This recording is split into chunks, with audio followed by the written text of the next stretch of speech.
Welcome friends. In this video, we'll study about 25th Constitutional Amendment Act 1971. 25th Amendment Act 1971 को parliament ने Republic of India के 22nd year में पास किया। ये 20 अप्रैल 1972 को इम्प्लीमेंट हुआ था। इस एक्ट ने आर्टिकल 31 को अमेंड किया और एक नया आर्टिकल 31 क्लॉज सी को इंसर्ट किया गया। इस एक्ट का मेन पर्पस था प्रॉपर्टी के एक्विजिशन से रिलेटेड लॉज को चैलेंज होने से रोकना। आर्टिकल 31 पहले फंडामेंटल राइट्स के फॉर्म में प्रॉपर्टी राइट्स को प्रोटेक्ट करता था।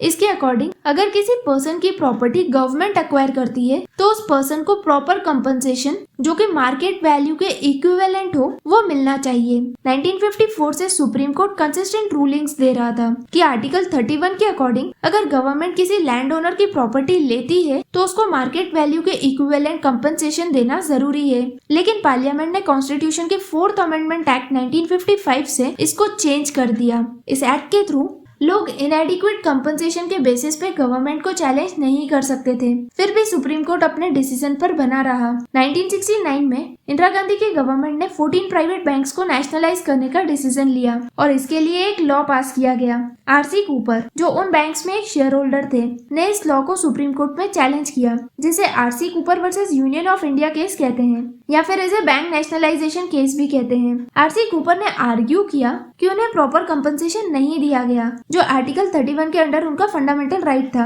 इस केस में सुप्रीम कोर्ट ने ये डिसीजन दिया कि अगर गवर्नमेंट पब्लिक पर्पस के लिए प्रॉपर्टी एक्वायर करती है तो गवर्नमेंट को उसके लिए एडिक्वेट कंपनसेशन देना होगा। सुप्रीम कोर्ट के इस डिसीजन ने जो रिस्ट्रिक्शंस लगाई थी उनको हटाने के लिए 25th अमेंडमेंट एक्ट इंट्रोड्यूस किया गया। 25th अमेंडमेंट से आर्टिकल 31 को अमेंड किया गया। अब आर्टिकल 31 के अकॉर्डिंग कोई भी लॉ जो प्रॉपर्टी को एक्वायर करता है और कंपनसेशन का मेथड डिसाइड करता है उस लॉ को कोर्ट में चैलेंज नहीं किया जा सकता, चाहे कंपनसेशन एडिक्वेट ना हो। यानी अगर गवर्नमेंट कोई प्रॉपर्टी पब्लिक पर्पस के लिए एक्वायर करती है तो वो लोगों को सिर्फ नॉमिनल अमाउंट देने के लिए लायबल होगी और ये अमाउंट मार्केट वैल्यू के इक्विवेलेंट नहीं होगा और इसे कोर्ट में चैलेंज भी नहीं किया जा सकता। 25th अमेंडमेंट के थ्रू पार्लियामेंट को दोबारा ये पावर मिल गई कि वो फंडामेंटल राइट्स को अमेंड कर सके।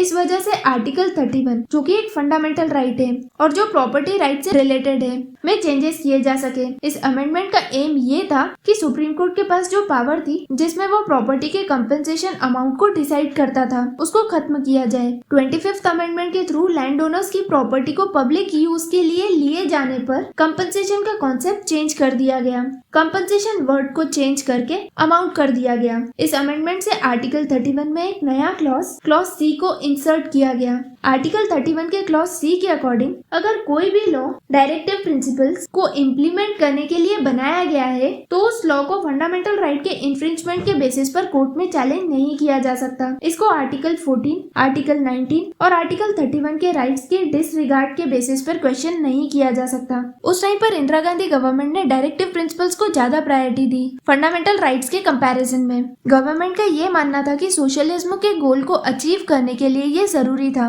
पर आगे आने वाले कुछ अमेंडमेंट्स ने ये क्लैरिफाई कर दिया कि फंडामेंटल राइट्स और डायरेक्टिव प्रिंसिपल्स दोनों ही इम्पोर्टेंट है। 1973 में Kesavananda Bharati versus state of Kerala case में सुप्रीम कोर्ट ने 25th अमेंडमेंट का वो प्रोविजन अनकॉन्स्टिट्यूशनल डिक्लेयर कर दिया जो डायरेक्टिव प्रिंसिपल्स को इम्प्लीमेंट करने वाले किसी भी लॉ के जुडिशियल रिव्यू को रोकता था। ये एक एग्जाम्पल था कोर्ट और पार्लियामेंट के बीच के टसल का जो फंडामेंटल राइट्स और directive principles of state policy के बीच के रिलेशनशिप पर था। 44th अमेंडमेंट से प्रॉपर्टी राइट को फंडामेंटल राइट से हटा दिया गया और ये आर्टिकल 300 क्लॉज ए में एक कॉन्स्टिट्यूशनल राइट बना दिया गया। सो टू कंक्लूड 25th अमेंडमेंट ने फंडामेंटल राइट्स और डायरेक्टिव प्रिंसिपल्स के बीच के बैलेंस को बदला और पार्लियामेंट को ज्यादा पावर दी, लेकिन जुडिशियरी ने अपनी पावर का यूज करके इस अमेंडमेंट को रेगुलेट किया और कॉन्स्टिट्यूशन के बेसिक स्ट्रक्चर को प्रोटेक्ट किया। ये एक इम्पोर्टेंट अमेंडमेंट है जिसमें इंडियन कॉन्स्टिट्यूशन की फ्लेक्सिबिलिटी और उसका बैलेंस मेंटेन करने का स्ट्रगल दिखाई देता है।